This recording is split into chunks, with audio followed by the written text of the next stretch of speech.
les saluda Lola Hernández. Bienvenidos a nuestro espacio Un Reencuentro con los Niños, creado para difundir conocimiento y entendimiento sobre temas de educación, aprendizaje, desarrollo físico, mental y emocional de niños, adolescentes y de sus familias. Y hoy me siento muy feliz porque tengo una invitada muy especial, una persona que es experta en el tema del que nos va a hablar y muy querida además. Su nombre es Elaime Masíquez y vamos a estar conversando con ella sobre la pregunta, una de las preguntas más recurrentes probablemente a muchos terapeutas: ¿cuándo comenzará a hablar mi hijo? Así que quédense con nosotros porque sobre ese tema vamos a estar conversando. Y le doy la bienvenida. Elaime, muchas gracias por estar con nosotros. Al contrario, Lola, gracias a ti por invitarme.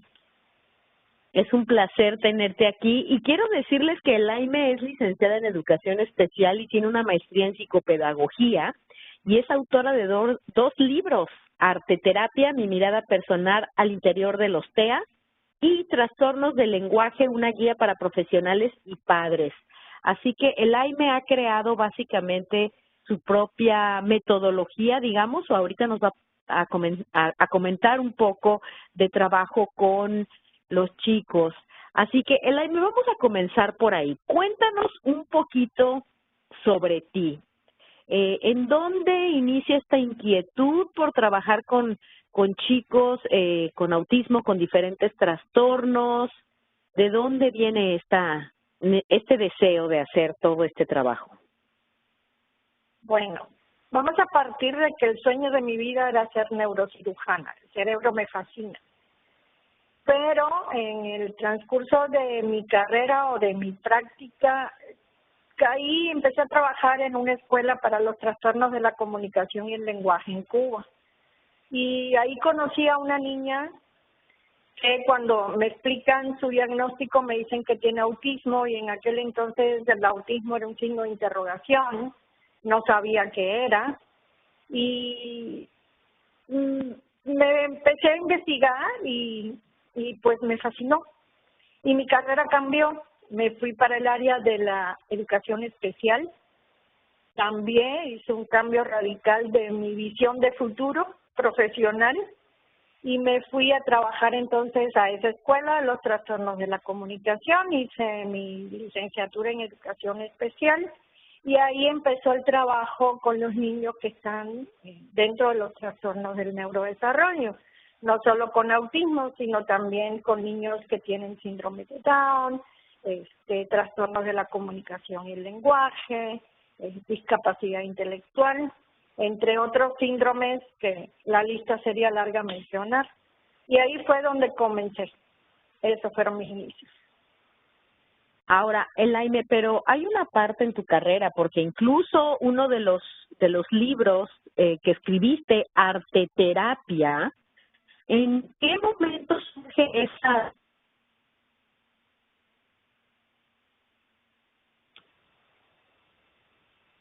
el lenguaje y quizá algo más? Bueno, comenzó en Cuba, en esa escuela de los trastornos de la comunicación. Estuve al frente de un proyecto de niños con autismo. La escuela en Cuba, la escuela especial, pues empiezan ellos en el grado pues desde maternal y están en una escuela, la escuela de los trastornos de la comunicación es una escuela de tránsito, es decir, el niño compensa, corrige su defecto de la comunicación y va a la escuela regular. Ahí hicimos un proyecto inmerso en ese contexto para atender a niños y niñas con autismo. El proyecto empezó por dibujar cosas que veíamos a diario y utilizar el entorno para favorecer ese proceso de intercambio social más que nada. O sea que es a través del dibujo comienzan a comunicarse con ellos. Perdón que interrumpa, Elaime. Sí, empezamos a trabajar el dibujo o el trazo del niño, lo que el niño quisiera expresar. Nunca en mi trabajo he dicho vamos a pintar esto. El niño tiene la capacidad de expresar, todas estas imágenes que se ha ido construyendo en el proceso de su desarrollo y las puede expresar a su manera. Es un primer intento de buscar un intercambio social.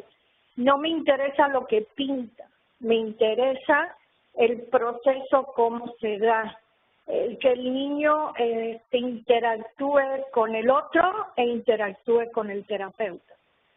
Entonces, empezamos a trabajar varias manifestaciones del arte, como la danza, la expresión corporal, la escultura, la pintura, la fotografía, y ahí surge entonces, en el transcurrir de los años y la experiencia, el libro que mencionas, donde desarrollo mi método que se llama Performance, que no es nada más que la utilización de diferentes modalidades del arte para favorecer procesos sociocomunicativos en niños con trastorno del desarrollo. Perfecto. Y Elaine, déjame preguntarte, para llevar a cabo este tipo de intervención utilizando el arte, ¿la persona tiene que ser artista, el terapeuta, la persona que realiza el trabajo con el niño? ¿El artista tiene que saber dibujar, tiene que saber iluminar, etcétera? Tiene que ser creativo y apasionado. Exacto. Yo no soy artista, yo soy pedagoga de formación. Pasé mucho trabajo, creo que artes manuales las suspendí en la escuela, pero el proceso de creación es muy interesante. Puedes aprovechar muchas técnicas que no requieren materiales costosos, materiales que te da el propio entorno para poder crear un proceso, sea plástico, sea fotográfico, con el niño. Más que nada es el deseo de hacer, de aprender. Sí creo que el terapeuta que aplique el método debe tener conocimiento de qué niño tiene delante. Tiene que saber conocer bien al niño, cuáles son sus gustos, qué no le gusta, cuáles son sus áreas de oportunidad, qué niveles de apoyo necesita para realizar lo que tú le estás pidiendo. Es conocimiento de un diagnóstico, pero voy más allá, porque la palabra diagnóstico yo la odio. Voy al concepto de que tienes un niño que tiene habilidades y que tienes que desarrollarlas. Entonces, conocer a la personita que tienes delante. Perfecto. Ahora, ahorita estamos hablando del terapeuta que trabaje con el niño y bueno, tú eres terapeuta, pero ¿qué pasa si una mamá quiere pues hacer algunas actividades en casa? Yo me topo de repente con mamás, Elaine, que me dicen, no, yo nada más dibujo bolitas y palitos, es todo. Yo no sé dibujar absolutamente nada. ¿Qué nos puedes decir para estas mamás que vienen y nos dicen, yo solamente dibujo bolitas y palitos, yo no podría trabajar nada de arte con mi hijo porque yo no sé dibujar? Que no necesita saber dibujar, que lo que necesita es buscar. El arte en sí es una herramienta, es un mediador, es algo que va a facilitar que tú establezcas un contacto diferente con tu hijo. Recientemente, a través de Autismo Diario, hay un curso abierto permanente para padres, donde precisamente le damos a los papás las herramientas para que aprendan a jugar con su hijo, para que le den una estructura de juego comunicativo, porque al final nos vamos a trabajar sobre los procesos o las habilidades que desde mi perspectiva están un poco más dañadas, que son los procesos sociocomunicativos o la comunicación social. Entonces, pueden jugar. Yo puedo, con colorante vegetal, harina de trigo, hacer muchas cosas sin necesidad de saber pintar. Es buscar el juego en el proceso creativo. Definitivamente. No, y ahorita, si eso responde tu pregunta. Claro que la responde, porque muchas veces eso es lo que escucha uno de las mamás. es que no tengo paciencia, es que no soy creativa. Y ahora, bueno, existe incluso San Google, que ahora uno puede buscar, ¿no? Buscar en San Google y pedirle su deseo de qué quieres hacer y él te concede tus deseos y te aparecen todas las ideas. Ya ni siquiera tienes que ser creativo, ¿no? Ahora San Google nos concede nuestros deseos. Y Elaine, ahorita abordaste un tema muy interesante y es en el que poco a poco nos vamos a adentrar en esta conversación y hablaste del juego. Porque por un lado estamos hablando de realizar y de intercambiar con los chicos a través del arte. Pero de repente me estás hablando del juego y es aquí en donde muchos padres probablemente todavía se rascan la cabeza y dicen, pero jugar es una terapia, es terapéutico, eso sirve para hablar. ¿Cómo es posible que el juego sirva para hablar? Y me parece que lo primero que hay que entender, Elaine, si nos explicas un poquito, es cómo se desarrolla el lenguaje, cómo se da el lenguaje. El lenguaje es un proceso muy complejo y no es que el juego te haga hablar, es que el juego desarrolla bases necesarias para el lenguaje o para la comunicación, porque hablamos de comunicación y hablamos de lenguaje y las dos cosas son diferentes, aunque, como digo yo, tienen un denominador común, ¿sí? Voy a empezarte a hacer la idea un triángulo y en el vértice del triángulo dentro voy a poner el trastorno del espectro del autismo y arriba vamos a poner los desórdenes sensoriales. Por otro lado del triángulo vamos a poner los desórdenes o las dificultades en la comunicación y en el otro lado la socialización.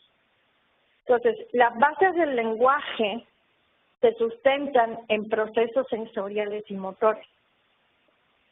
Las habilidades del niño comunicar o de una persona comunicar son innatas. Hay trabajos que sustentan, como los trabajos de Trevarden y de Meltzer, que sustentan que el niño nace con la capacidad de comunicar, de socializar. En la interacción con el adulto primero, porque el primer agente socializador del niño es la familia, el niño entonces madura esas habilidades. Cuando tú bañas a tu hijo, le das de comer, se establece un proceso en comunicación que se llama encuentro y desencuentro. El niño te sonríe, tú lo miras, el niño te mira, le pones la cuchara y eso es un proceso de comunicación base que tú estás facilitando, estás desarrollando. El niño cuando tiene hambre, cuando llora, cuando tiene frío, etcétera, llora. Y el adulto a ese llanto le da una connotación social. Y a medida que el bebé va desarrollando, el bebé aprende que en ese juego de interacción con su papá o su mamá o su hermano, él tiene una respuesta agradable. Si yo me hice pipí en el pañal y lloro, mi mamá me va a cambiar, ¿sí? Si yo tengo una pelota y yo se la lanzo a mi papá me la va a devolver y establezco un proceso de juego que tiene una base comunicativa. Pero para eso yo tengo que tener procesos sensoriales que se estén integrando y que le posibiliten a mi sistema nervioso dar respuestas que son respuestas adaptativas o congruentes al entorno. Tengo que saber que para poder hablar tengo que integrar procesos visuales y auditivos. Que cuando yo aprendo en la interacción con el entorno, a tocar objetos, a chupar los objetos, a empujarlos, yo estoy armando un almacén de conceptos o de palabras para cuando mi sistema fonoarticulador esté maduro, esté listo, yo poder comenzar a hablar. Entonces, tengo que propiciar, y sobre todo en los niños con trastornos del desarrollo, que se asienten las bases sensoriales y motrices para poder ir favoreciendo la aparición del lenguaje. Muy Eso bien. es lo que Ahora, puedo explicar. Elaine, si una mamá, porque seguramente te lo han preguntado varias veces, entonces si una mamá te pregunta cuándo va a hablar mi hijo, que es el nombre que decidimos darle a esta charla, ¿cuál es la respuesta cuando una mamá te hace o un papá te hace esa pregunta? Mi respuesta siempre es la misma, yo no sé. Yo debo respetar muchas cosas en el proceso del trabajo. Primero, siempre digo, el terapeuta tiene que ser respetuoso de la familia porque trabaja con expectativas y cada familia tiene una expectativa propia de lo que quiere, piensa o busca en el proceso de intervención con su hijo. Desde una postura clara, eso creo que me caracteriza y a veces creo que en muchos lugares me dicen no eres empática porque soy clara. Yo no puedo responder esa pregunta. ¿Por qué? Claro. Porque yo tengo que tener presente que el niño tiene un proceso de desarrollo, que el niño viene, aunque con todo su sistema completo, hay áreas de este sistema, vamos a llamarlas así, que están desconectadas.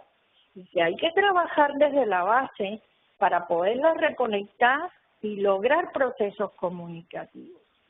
A veces el niño no habla, yo no digo que son no verbales, yo digo que son preverbales, porque no podemos decir definitivamente no verbales nunca van a hablar. ¿Sí? Yo digo son preverbales y hay niños que son verbales. Entonces, en esa fase de ser preverbal hay que trabajar en esas bases comunicativas para que el niño, para ver si el niño tiene la capacidad de emitir lenguaje. Entonces, hay toda una serie de procesos que hay que trabajar. Mi respuesta es eso, el niño nos dirá cuándo. Yo no te lo puedo decir. Exacto. Hay una filosofía Ahora, que trabaja, solo para concluir, ¿no? Una filosofía que trabaja el Dirk Flortain y te dice, sé como el búho, observa, porque el niño, si tú lo observas, te da muchas pautas para poderlo conocer. Espéralo, porque el niño tiene su propio tiempo de respuesta y escucha, siempre va a tener algo que decir. Claro. Qué hermosa reflexión, esa me la debo de escribir por ahí en mi lista de frases por recordar, Elaine, porque es verdad. Y ahora lo que seguramente te has topado en tu camino, o por lo menos yo lo he escuchado en mi camino, es que mi hijo no se comunica, mi hijo no habla, no se comunica. Elaine, ¿un niño que no habla no se comunica? No necesariamente. Un niño que no habla no emite lenguaje, no emite palabras, no emite sonidos, pero sí se puede comunicar. Exacto. Te voy a contar una anécdota que te va a responder la pregunta. En una ocasión, estando con mi amigo Daniel Comín, estaba un profesional dando una charla y pone un video para demostrar que los niños con autismo no se comunican. Y hace un juego de ponerle cosas delante y no da tiempo y sencillamente él se voltea y dice, ven, no se comunica, y el niño le da lo que le estaba pidiendo, solo que un tiempo después. Entonces, el niño, hay varios procesos, o sea, el evitar la mirada, el no mirarte de manera directa es un proceso de comunicación base, la atención conjunta. Porque cuando yo aprendo lenguaje, yo tengo que mirar al otro y tengo que aprender a conocer, a leer, a interpretar ese lenguaje no verbal, ¿sí? Que es parte de la comunicación. Entonces, eso lo hago porque mi sistema nervioso me ayuda a no sobreestimularme sensorialmente. Entonces, te estoy diciendo que tengo problemas a nivel visual, ayúdame, corrige, y yo puedo comunicarme contigo. Entonces, soy muy abierta a eso. Creo que todos se comunican, lo que a veces no sabemos ver la forma en que ellos se comunican. Alguien dijo una vez, no sé qué, hay una mente diferente y por lo tanto tenemos nosotros que ver e intervenir y entender con una mente diferente. Es un cambio en nosotros para poder ver en ellos este proceso de intercambio. Sí lo hay, a veces no te miran y están interactuando contigo. Entonces, esa interacción es un proceso comunicativo básico. Por supuesto, y además es muy interesante, Elaine, porque muchas veces comunican muchísimo más con lo que están haciendo. Yo siempre pienso que todo comportamiento comunica, o sea, bueno, malo, positivo, negativo, desagradable, agradable, siempre te están comunicando algo a través de su comportamiento. Y yo creo que podemos muchas veces, si hablamos de los seres humanos, entre comillas, normales o neurotípicos, muchas veces nosotros mismos comunicamos más con nuestro lenguaje corporal que con nuestras palabras.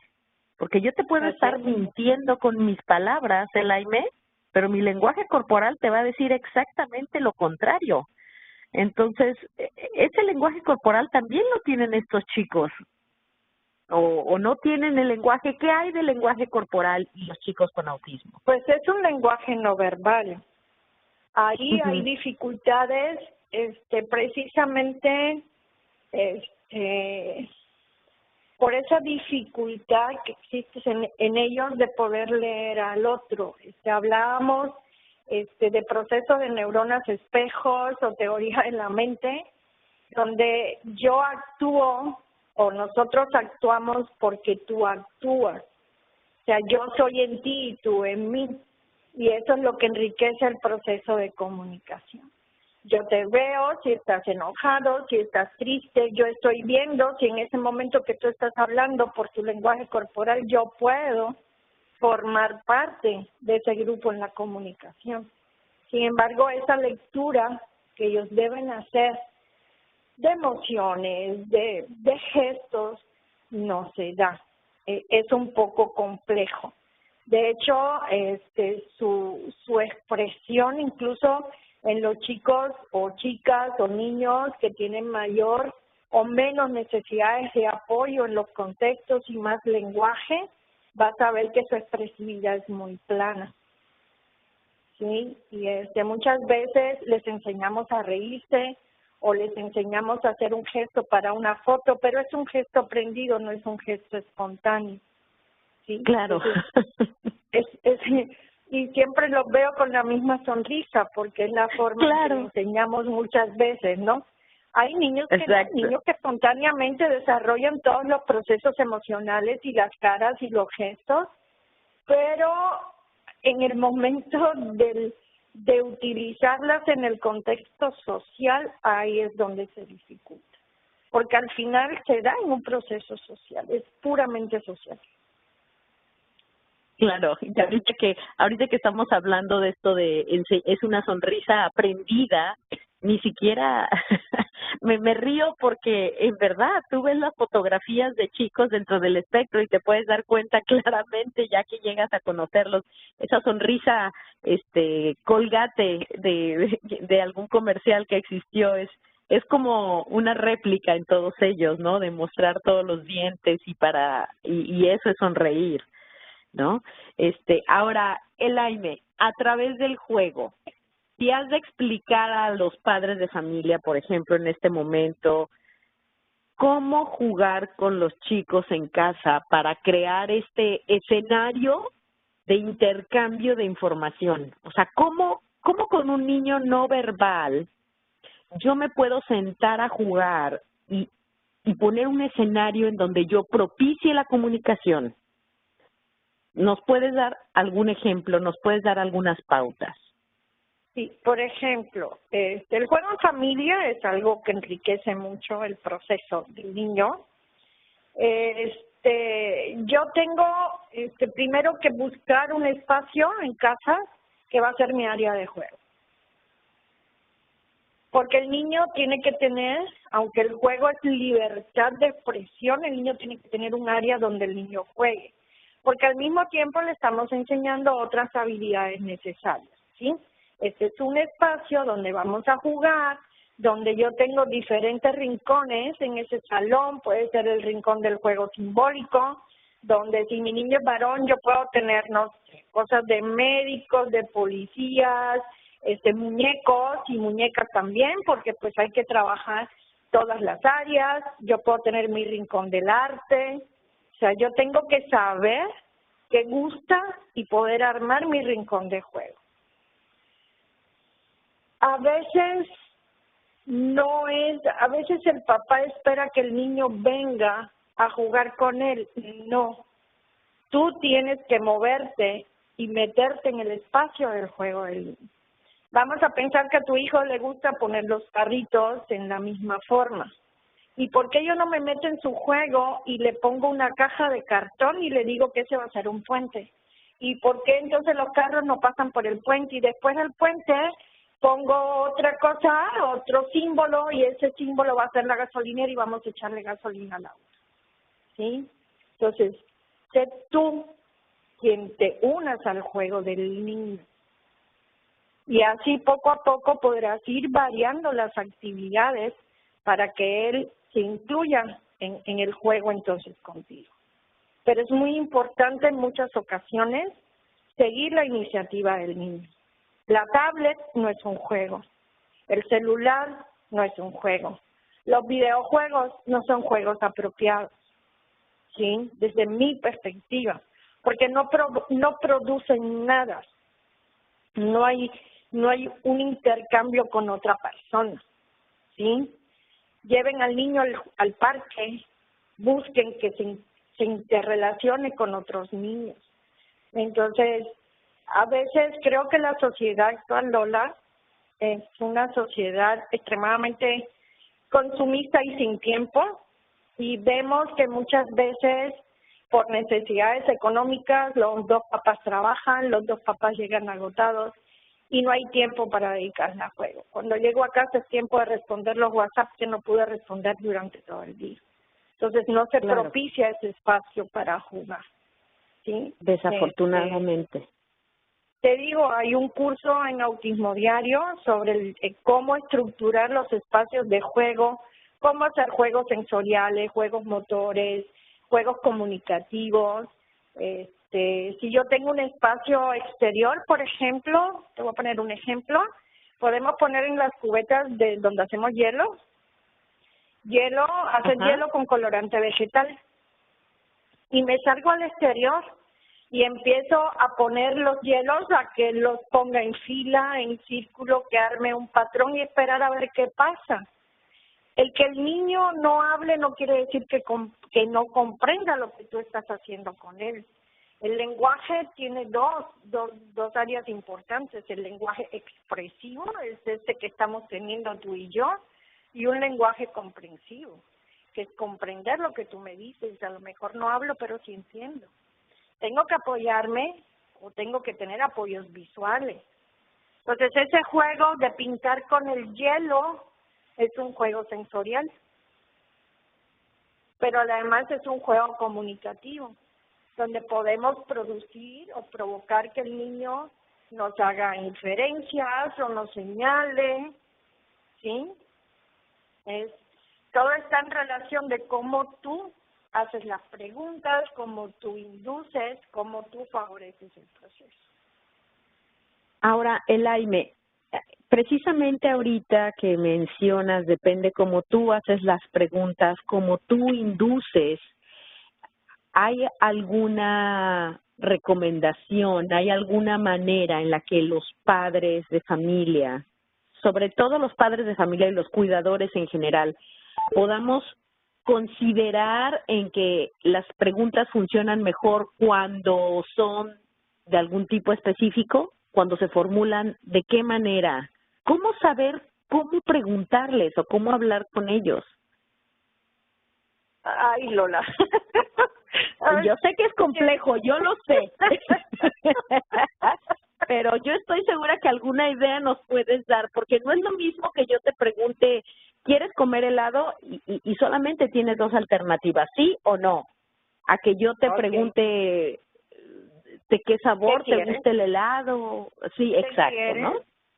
Que a lo mejor el niño me está señalando el refrigerador y me está diciendo algo y yo no sé, y yo le puedo poner, yo sé lo que él quiere, pero hay algo en comunicación que se llama tentaciones comunicativas. ¿Cómo tientas al niño para que el niño produzca o haga intentos comunicativos? Entonces yo sé que tú quieres jugo, pero yo te voy a poner leche y te voy a poner agua y te voy a poner el jugo y te voy a preguntar ¿qué quieres? Y yo modelo qué quieres y señalo, ¿sí? Entonces, ¿qué quieres? Y él debe señalar. Cuando el niño señala le damos lo que quiere, porque ya hizo la intención de comunicarte, está comunicando que quiere algo, ¿sí? Pero lo que nunca debemos es ser el pensamiento, ni la voz, ni las manos del niño. A veces le ponemos el abrigo antes que nos diga que tenga frío, o le damos el biberón de leche antes que nos digan que tienen hambre. Entonces, hay que esperar. Ese es un tipo de pregunta que podemos hacer. A veces hay necesidad de hacer preguntas cerradas de sí o no. Claro. Sí, pero siempre hago preguntas como esas. ¿Qué quieres? ¿Qué te gusta? Y le pongo las opciones, ¿sí? Entonces, también le puedo decir, ve al refri, ¿sí? El refri está abierto, agarra lo que quieras o toma lo que gustes.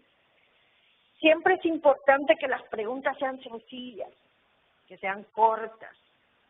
Por el propio proceso de adquisición del lenguaje en el niño con autismo, todas las palabras que no tienen un significado concreto, como decirte, un perro es un animal, pero cómo tú representas la palabra de o la palabra por, ¿sí?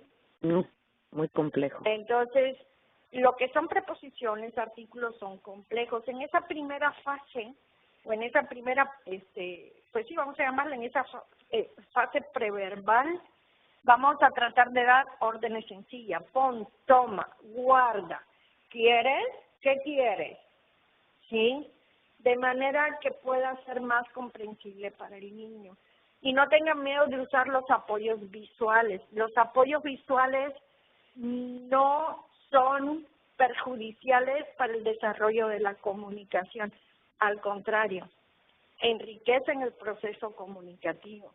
Aun cuando el niño tiene lenguaje y nosotros estructuramos a través de imágenes, vamos a pensar que estamos utilizando una fase del PEC, no quiere decir que el niño se va a atrasar en su proceso de lenguaje. Al contrario, ayuda a darle estructura al proceso de comunicación.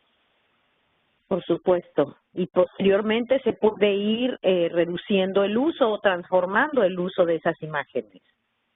Después vamos restringiendo en el sentido que vamos quitando el apoyo visual porque el niño no lo necesita. Habrán niños que sí, habrán niños que siempre van a necesitar un apoyo visual, trabajar con pictogramas, agendas, llaveros, eso es un sistema alternativo de comunicar. Por supuesto, por supuesto. Ahora, Elaine, me ha tocado observar, quizá también a ti, cuando las mamás, por ejemplo, ya en sus desesperaciones, corrigen constantemente al niño con el no toques, no te subas ahí, no pegues, no brinques. ¿Qué efecto tiene este tipo de, entre comillas, comunicación en la respuesta del niño? ¿Qué estamos diciéndoles realmente con este no hagas, no vengas, no brinques, no pegues, no corras? ¿Cómo se puede sustituir? Pues yo no utilizo. Una vez una mamá me dijo, después de un taller, vi todos sus videos y nunca utilizó el no, que no hay que utilizarlo. Sencillamente nosotros modelamos lo que el niño quiere lo que tú quieres que haga el niño. Te voy a poner un ejemplo clásico. El niño tira todas las cosas, los juguetes, los tira, ¿verdad? Y normalmente le decimos, no los tires. Yo puedo agarrar una canasta y decirle, ¿me ayudas a recogerlos, por favor? Ven, ayuda. Y modelo, agarro el juguete y lo meto en la canasta. Y lo traigo, ven, ayuda mamá. Entonces le estoy modelando la conducta que yo quiero que la haga. ¿Sí? No. Exactamente. No me ¿Sí? golpees.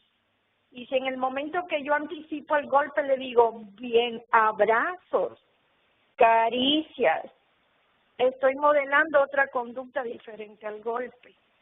Porque a lo mejor el golpe no tiene la función en ese momento de dañar, sino de comunicar que esto no me gusta o que esto me gustó mucho y te golpeo, porque es la forma en que tengo de comunicar. Entonces yo te tengo que dar alternativas, modelarte alternativas para que tú puedas comunicar las cosas de manera diferente.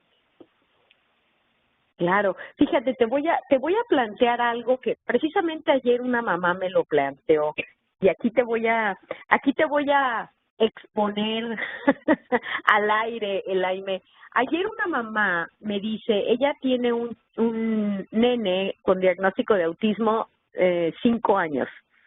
Sí verbaliza, limitado, pero verbaliza.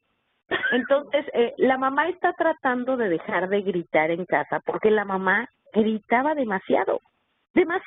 Entonces, una de las misiones que ella se ha puesto a sí misma es dejar de gritar. Entonces me dice, pero me frustro mucho porque mi hijo, este chiquitín que tiene los 5 años con el diagnóstico, a la hora de la comida me golpea con el zapato contra el piso y me dice no, o sea que no va a comer. Ya la mamá sabe que le está diciendo que no va a comer. Y yo le dije a ella, él no va a comer porque no tiene hambre, porque no le gusta tu comida. ¿Tú sabes por qué él no va a comer? Dice, no, porque él quiere pizza todos los días. Entonces, con él no he podido dejar de gritar. Eso es lo que me dice la mamá. Con él yo no he podido dejar de gritar porque yo no voy a dejar que él sea el que mande. ¿Qué nos puedes aconsejar para esta mamá? Lo que pasa es que el grito no enseña. Ahí yo digo que hay un berrinche de mamá. ¿Por qué? Porque la que tiene el desorden de conducta es mamá. Mamá pierde los estribos. Y el grito no enseña nada. Al final él sigue en lo mismo. Ahí por lo que me cuentas, intuyo, supongo, infiero, que hay un problema de alimentación. Generalmente los problemas de alimentación en las personas con autismo vienen con una base sensorial. Entonces, a veces queremos solucionar o poner un parche y no atacamos el problema. Si tu hijo no come, porque no come. Si tu hijo prefiere solo pizzas, es porque la textura de la pizza es diferente a la textura de los alimentos que tú le das. Entonces es muy importante observar el porqué y atacar el problema o intervenir en el problema. Y el problema es que posiblemente hay un trastorno de la alimentación con una base sensorial. Entonces, si tú aprendes a cómo trabajar el trastorno de la alimentación y tú aprendes a hacer cosas diferentes, pues te sentirás menos frustrada. Pero hay algo que los adultos tenemos y es la inhibición o el autocontrol de nuestras conductas. Y por muy desesperado que el niño nos tenga, ni gritamos ni golpeamos. ¿Sí? Entonces, ahí es donde yo digo, hay que dar clases de modificación de conducta para los papás. Exactamente, Elaine. No quiere decir que los hijos no nos saquen de paso alguna vez en la vida. Tengo 2 varones, pero nunca les pegué y nunca tuve necesidad de gritar, ¿verdad? Aunque en algunas ocasiones tenía que contar hasta 50 y como hacer la canción del emoticón, ¿no? De cuando me enojo hablo muy deprisa y empezar a contar para relajar mi nivel de frustración. Pero tenemos que hacer eso, tenemos que hacer trabajo de autocontrol. Yo creo, Lola, siempre es algo que tengo en mente, ¿no? Y digo, nosotros los terapeutas a veces nos es muy fácil decirle a un papá, esto es por este lado, pero para el papá no es fácil. No, Entonces, no lo es. Siempre estamos dando intervención para niños, pero muy pocas veces damos esa intervención de familia tan importante. Y cuando digo familia me refiero a mamá, a papá, a hermanos. Si en casa vive abuelas, hay que trabajar con los abuelos, porque los abuelos dentro del proceso de desarrollo del niño es una figura muy importante. Entonces, ¿cómo compaginar que lo que se establece como norma, como hábito en la casa, todos lo sigamos de la misma manera? El apoyo o la comunicación interfamiliar como sistema es muy importante, porque al haber un diagnóstico X, todos los subsistemas que conviven en el sistema familiar tienen un desbalance, pierden su equilibrio. Y es un equilibrio emocional, es un equilibrio económico, es un equilibrio afectivo, educativo y demás.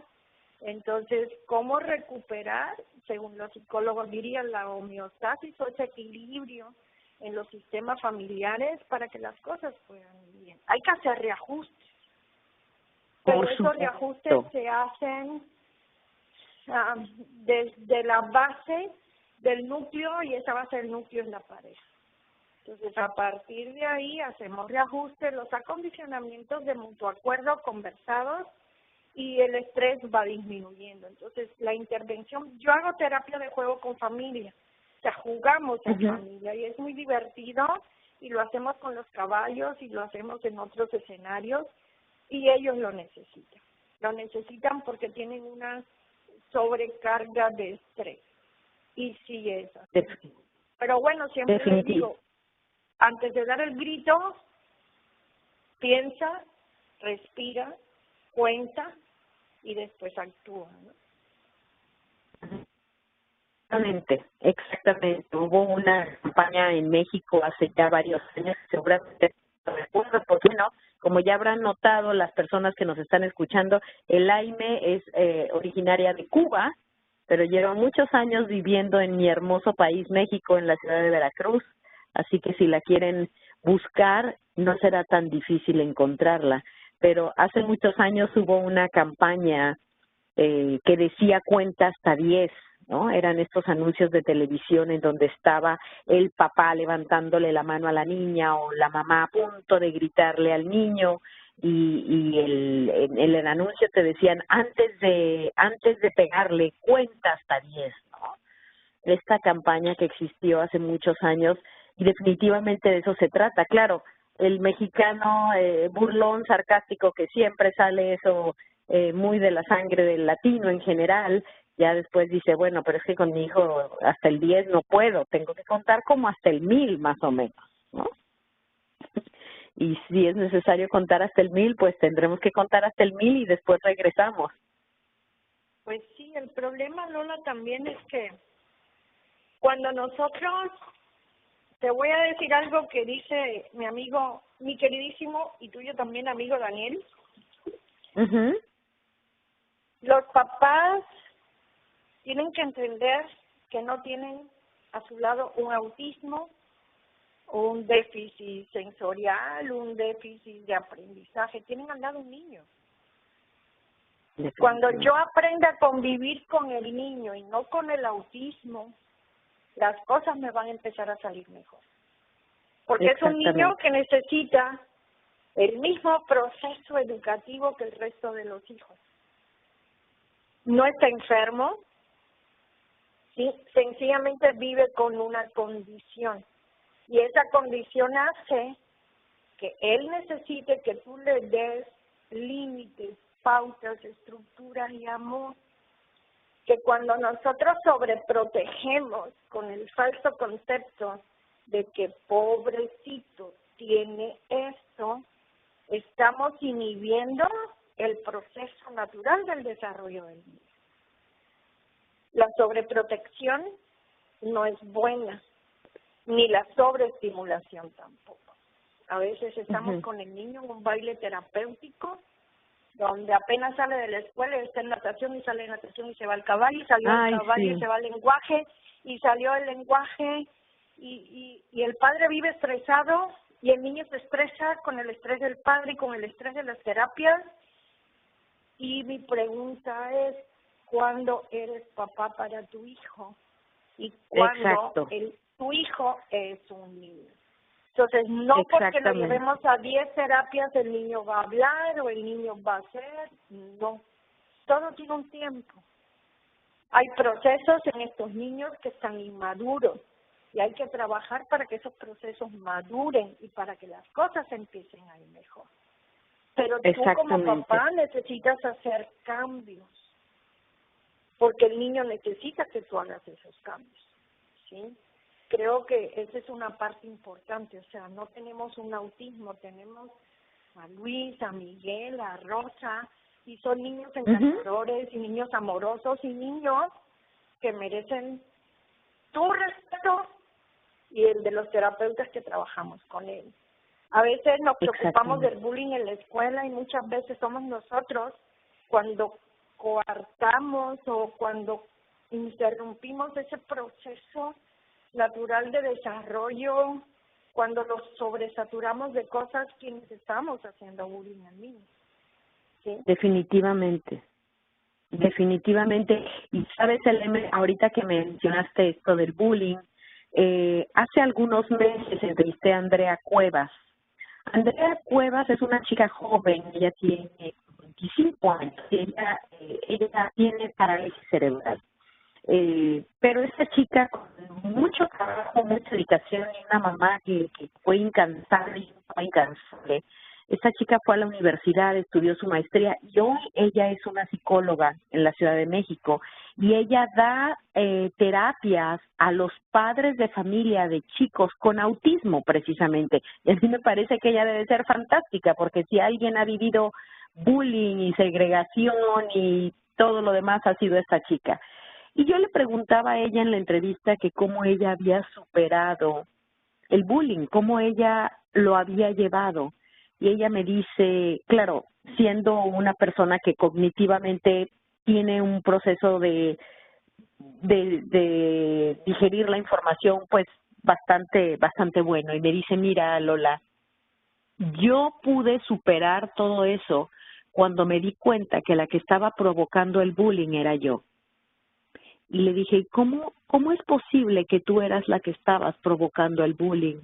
Me dice, cuando yo me di cuenta que lo único que yo exhibía eran mis debilidades y que eso era lo único que estaba presente en mi mente, en el momento que yo me di cuenta que yo estaba haciendo eso y trabajé para cambiarlo, en ese momento el bullying desapareció.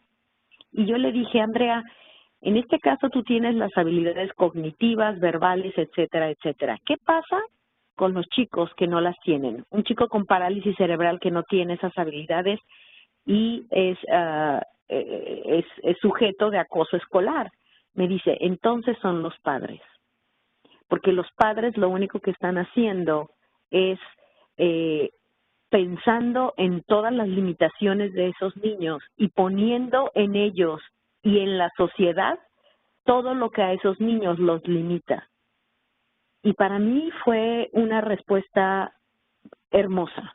Hermosa de alguien que tiene una condición, que la ha vivido, que la ha sufrido, digamos así, y todavía sigue recibiendo este tipo de hazte para allá, no te me pegues mucho porque no vaya a ser que se me contagie.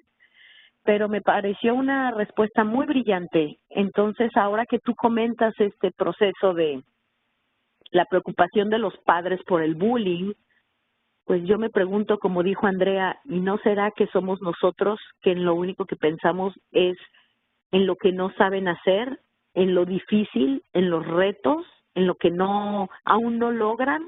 ¿No será que eso es lo que nosotros estamos mostrando al mundo sobre nuestros hijos? me incluyo, ¿no? Es que ¿Será? el tema es muy complejo, ¿sí? Porque pues trabajamos con diferentes o debemos pensar en diferentes formas de percibir las realidades, en los trasfondos culturales, porque México es un país con una cultura, Estados Unidos es un país con otra cultura, Cuba es un país con otra cultura, ¿no? Y esos procesos culturales de base que nos sustentan y nos dan esa identidad forman parte también de cómo podemos entender y comprender el proceso, ¿no?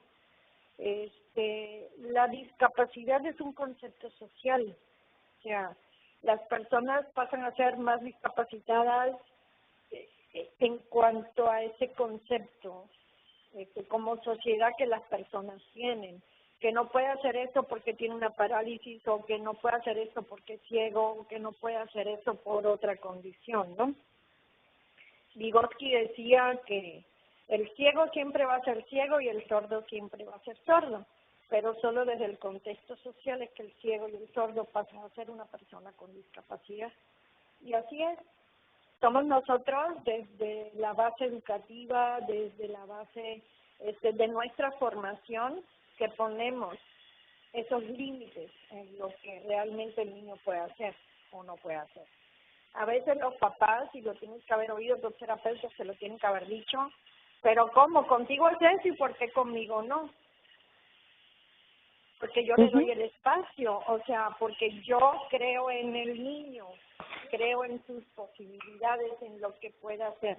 Nunca le voy a pedir más de lo que realmente él me pueda dar. Porque si le pido más, lo voy a frustrar, lo voy a enojar, lo voy a hacer sentir mal.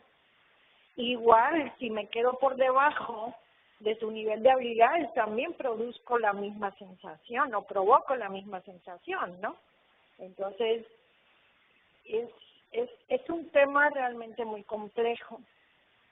La familia viene sin manual de instrucciones. Y los procesos educativos que se forman dentro de la familia y de cada familia es una individualidad, porque cada familia es diferente.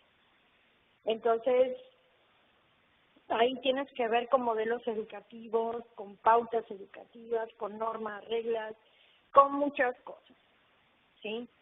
Entonces, es una pregunta un poco compleja para responder. Yo, claro, es como lo visualizo, ¿no?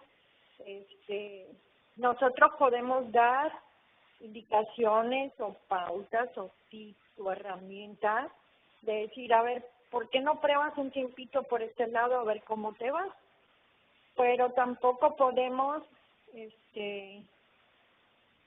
juzgar o pensar o decirle a una mamá o a un papá no lo han estado haciendo bien.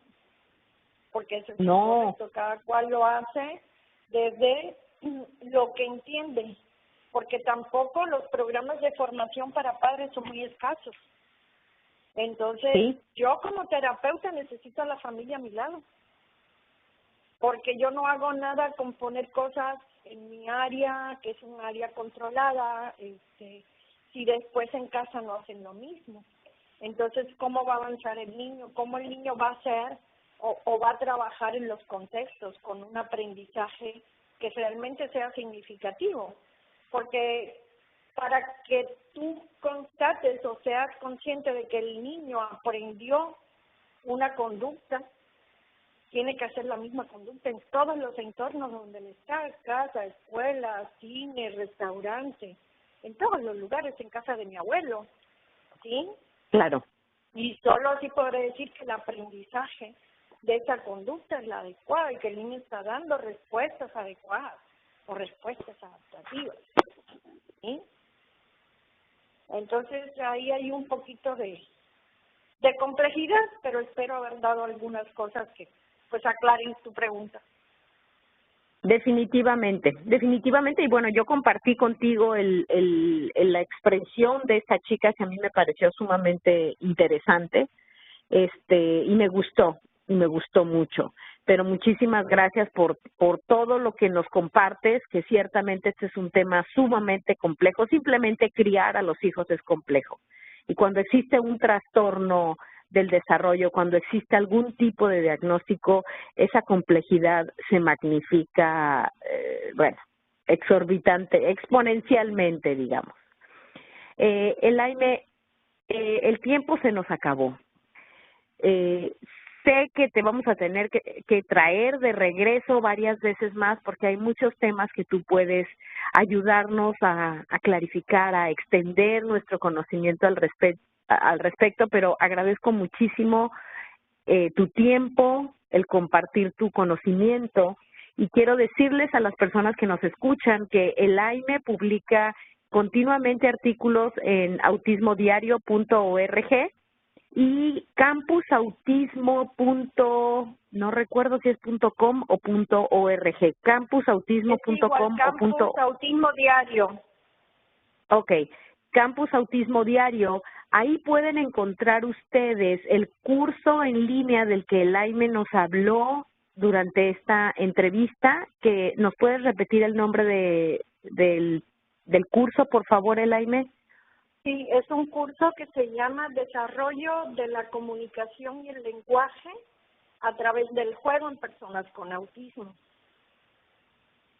Perfecto, perfecto. Así que si alguno de ustedes está interesado en tomar este curso en línea, pueden entrar a Campus Autismo Diario y ahí mismo, muy sencillo, pueden encontrar ese curso y pueden encontrar todo lo necesario para poder registrarse. Elaine, que tengas una hermosa semana. Gracias por compartir con nosotros. Gracias a ti, Lola, por la invitación. Igual que tengas una bonita semana. Gracias.